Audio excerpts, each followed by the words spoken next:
Working on the struts today, and I'm going to do the brakes at the same time. So first step, take the hub off the rim, screwdriver will deep in, pull out, pops right off.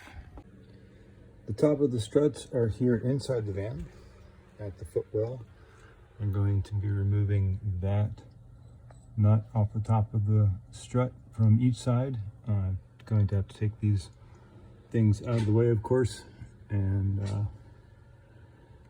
top of the strut out. We're inside the van. You have to remove the cover from the jack and jack tools, tire change tools.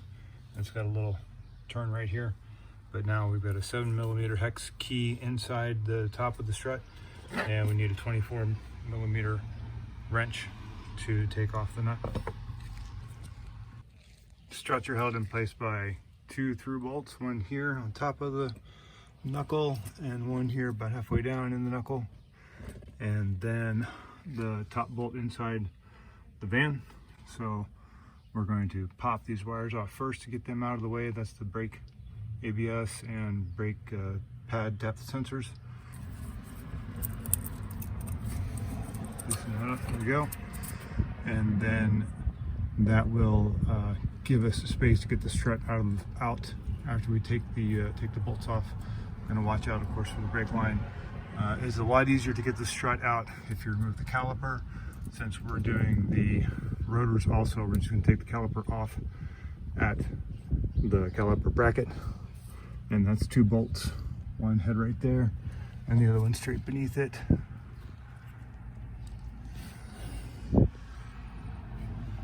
Down there.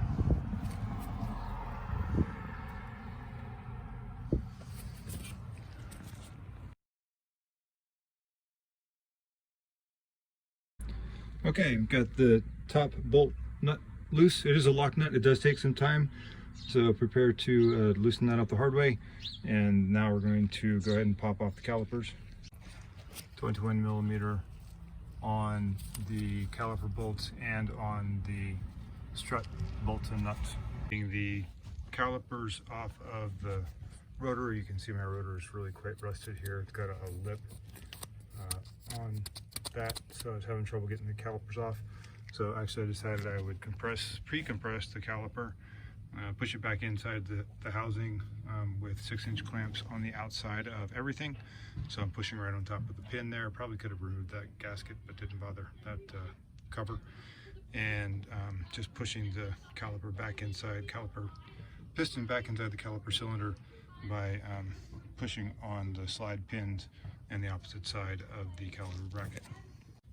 Now we have the caliper and caliper bracket up out of the way, tied up with a little wire that I hang from the bracket sticking out from the wheel well there, through which the brake line is attached, and we have plenty of slack on both of the wire sensors and also the brake line itself. Now we'll get that strut out of the way with these 2 through bolts. And here's where it painted on the outside of the strut. I don't think this paint's going to help me any, but I painted the outside of the strut onto the knuckle so that we can align that back up with the new strut. Making sure we're real careful here before we take this last bolt out. I make sure there's still some slack in the brake sensor line, electric line here. Also, once again, making sure we're careful with all of the slack for them, as well as the brake line. We're about to pop the top bolt out. We've got our screwdriver in the bottom bolt just to make sure things don't go flying all over the place.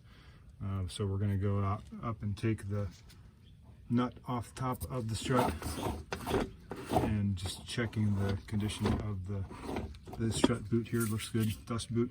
So we'll take that nut off. When we pop this off, the rotor and hub will probably drop, and will definitely drop. So actually we'll get the bottle jack out so we can support that.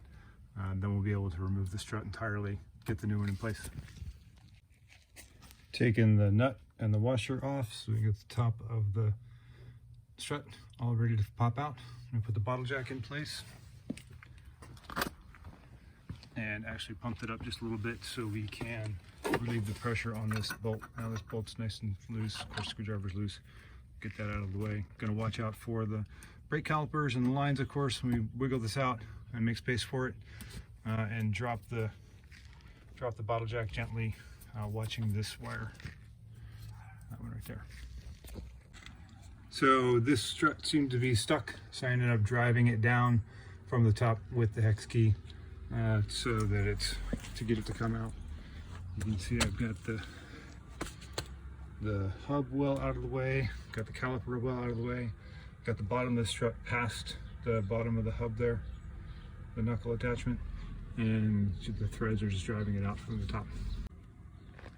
Old strut beside the new strut ready to go in. Did apply a little bit of grease to the top, so hopefully it will slide into the upper adapter more quickly. Put the boot on and then put it in place. Definitely got some pushing and prying to do, but eventually we got the top bolt back in place. We're about to get the bottom bolt in place. Definitely handy to be able to push the hub up and down with the bottle jack. And looks like our top end is already in pretty high. Don't see any more threads, so that's a good sign. To have that up there probably needs to tighten it up that much still, so we'll pump it up from the bottom with the bottle jack to do that. But again, got the bolts back in, on our way. Also of note, I had to finagle the caliper and the caliper bracket around a number of times, make sure we could pull the old strut out, put the new strut in. Ended up finding that releasing this bottom, or either wire probably, from its clip, so that you disconnect the two halves of the wiring, was very helpful. I can't even tell where that clip went. So it's all the way back there right now. There. So pulled this wire from here out of that clip and gave us a lot more room to maneuver without putting stress on those wires around this small space. Okay, ready to go back with the top of the strut. Got the washer in place, curvy side up, and a new lock nut to go in place. And we'll look up the torque specs for that. Top did draw the top of the strut the rest of the way up and in, into the van, and we hit 21 foot-pounds pretty quick once that was all the way up. And as I've shown before, the boot's all the way in place. Didn't even rotate at all. So we're ready to move on. We can tighten the top down, and in here we have our paint, so we know exactly where to that looks really good right where it's at. And we'll tighten the bottom, of course, too, with the nuts, the through bolts and the nuts over there. Bracket bolts go back into their respective bolt holes here and down to the bottom. And we'll probably just start those hand tight for now. In place, got the pads in place, got the caliper back on, the caliper bracket back on, tightened the caliper bracket bolts back to torque, 125 foot-pounds, which really is about as tight as I can get it.